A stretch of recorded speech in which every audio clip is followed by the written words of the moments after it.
There is no point progressing in error, Mr. Chairman. We are racing to nowhere, one party spokesperson said to Yakubu. Let us get it right before we proceed with the collation. But the INEC chair, opaque-faced and lordly, refused. The counting continued swiftly until, at 4:10 a.m. on March 1st, the ruling party's candidate, Bola Tinubu, was announced as president-elect. A subterranean silence reigned across the country. Few people celebrated. Many Nigerians were in shock.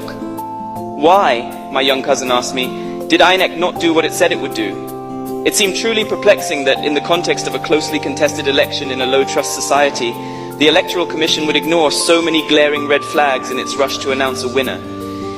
It had the power to pause vote counting, to investigate irregularities, as it would do in the governorship elections 2 weeks later. Rage is brewing, especially among young people. The discontent, the despair, the tension in the air have not been this palpable in years.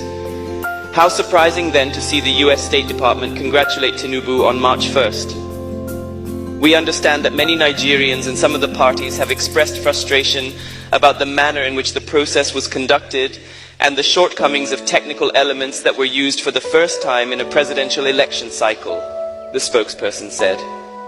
And yet the process was described as a competitive election that represents a new period for Nigerian politics and democracy. American intelligence surely cannot be so inept. A little homework and they would know what is manifestly obvious to me and so many others. The process was imperiled not by technical shortcomings, but by deliberate manipulation. An editorial in the Washington Post echoed the State Department in intent, if not in affect. In an oddly infantilizing tone, as though intended to mollify the simple-minded, we are told that officials have asserted that technical glitches, not sabotage, were the issue, that much good came from the Nigerian elections, which are worth celebrating because, among other things, no one has blocked highways, as happened in Brazil after Jair Bolsonaro lost his re-election bid. We are also told that it is encouraging first that the losing candidates are pursuing their claims through the courts, though any casual observer of Nigerian politics would know that courts are the usual recourse after any election. The editorial has the imaginative poverty so characteristic of international coverage of African issues, no reading of the country's mood, no nuance or texture, but its intellectual laziness, unusual in such a rigorous newspaper, is astonishing. Since when does a respected paper unequivocally ascribe to benign malfunction something that may very well be malignant, just because government officials say so?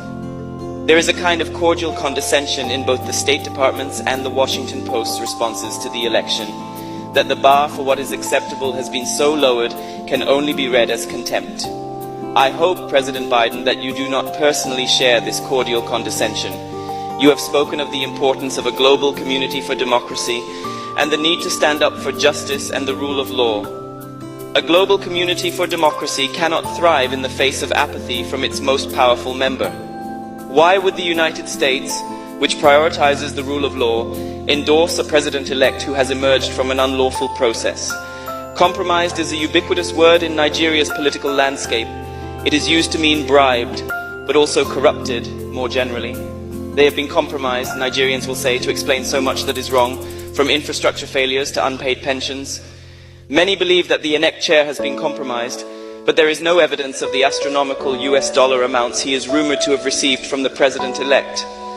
The extremely wealthy Tinubu is himself known to be an enthusiastic participant in the art of compromising. Some Nigerians call him a drug baron because in 1993, he forfeited to the United States government $460,000 of his income that a Chicago court determined to be proceeds from heroin trafficking. Tinubu has strongly denied all charges of corruption. I hope it will not surprise you, President Biden, if I argue that the American response to the Nigerian election also bears the faint taint of that word, compromised, because it is so removed from the actual situation in Nigeria as to be disingenuous. Has the United States once again decided that what matters in Africa is not democracy, but stability? Perhaps you could tell British Prime Minister Rishi Sunak, who quickly congratulated Tinubu, that an illegitimate government in a country full of frustrated young people does not portend stability. Or is it about that ever-effulgent nemesis, China, as so much of US foreign policy now invariably seems to be? The battle for influence in Africa will not be won by supporting the same undemocratic processes for which China is criticized. This Nigerian election was supposed to be different. and the US response must not be business as usual. The Nigerian youth, long politically quiescent, have awoken. About 70% of Nigerians are under 30, and many voted for the first time in this election. Nigerian politicians exhibit a stupefying ability to tell barefaced lies, so to participate in political life has long required a suspension of conscience. But young people have had enough. They want transparency and truth. They want basic necessities, minimal corruption, competent political leaders, and an environment that can foster their generation's potential. This election is also about the continent. Nigeria is a symbolic crucible of Africa's future, and a transparent election will rouse millions of other young Africans who are watching and who long too for the substance and not the hollow form of democracy.